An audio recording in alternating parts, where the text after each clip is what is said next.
toujours une place imposée par la pièce métallique dont je vais me servir.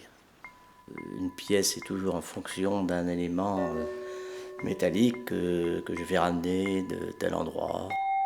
Ça peut être mon fournisseur habituel, mais aussi un bord de mer, une maison abandonnée dans la campagne. Ça ne veut pas dire que ce que je vais trouver a forcément une fonction établie dès le premier coup d'œil, mais c'est un sentiment. C'est un sentiment. Je vais voir 100 morceaux de ferraille et je vais en prendre un.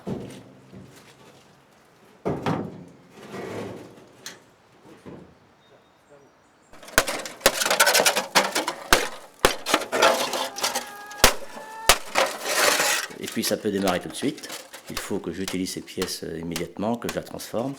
Ou ça peut rester plusieurs mois, voire plusieurs années dans le jardin. Et elle va peut-être surgir pour être à l'origine d'une création 1 an, 2 ans après. Il y a un choix infini de perspectives pour ces pièces métalliques.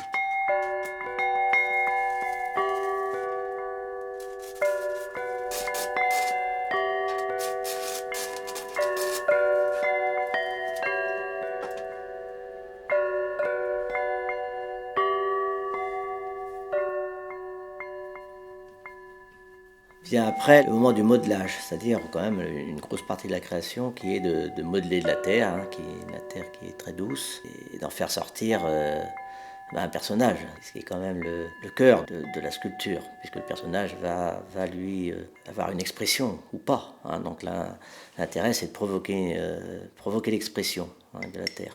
Donc ça c'est vrai, c'est un moment qui est doux, parce que la terre d'abord elle est douce, et puis les formes sont rondes. Donc c'est un côté très agréable qui vient effectivement, qui vient après une phase d'élaboration autour de la ferraille qui elle est très rude, qui est lourde parfois. Donc là on retrouve de la douceur et cette douceur, elle précède une phase où le pinceau va lui apporter des émaux, des oxydes, qui va être un travail proche de la peinture.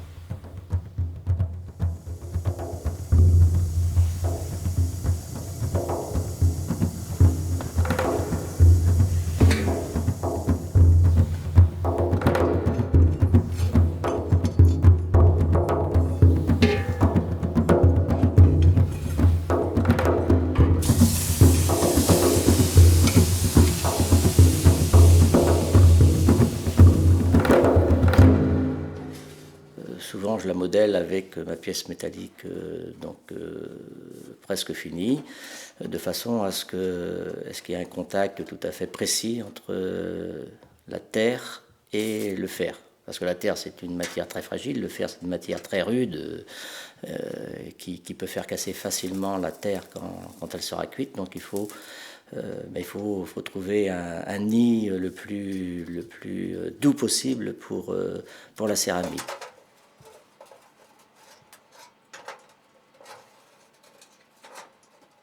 Enfin, le corps en lui-même exprime quelque chose, exprime des doutes, des interrogations, des peurs, éventuellement de la joie, même s'il y en a un peu moins, mais aussi de l'ironie, de plus en plus.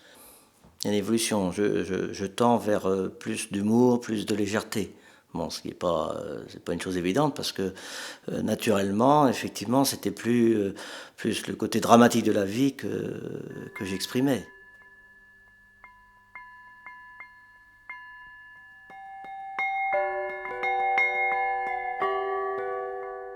Bon, j'utilise beaucoup mon corps, je fais de la randonnée, du bateau, enfin des choses relativement physiques, donc qui mettent à l'épreuve mon corps, comme quand je travaille la ferraille, quand je soude. Donc on retrouve forcément ces côtés de moi dans ce que je fais, c'est-à-dire je peux aller dans un extrême, une sorte d'extrême physique, et puis j'écoute par exemple de la musique aussi, de la musique ancienne, très intimiste, donc des choses difficiles, et puis une certaine fragilité aussi. Ça transpire aussi dans mon travail de sculpteur. Il n'y a pas de fracture entre ce que je crée et ce que je suis. C'est un tout. Je ne peux faire que ça, finalement.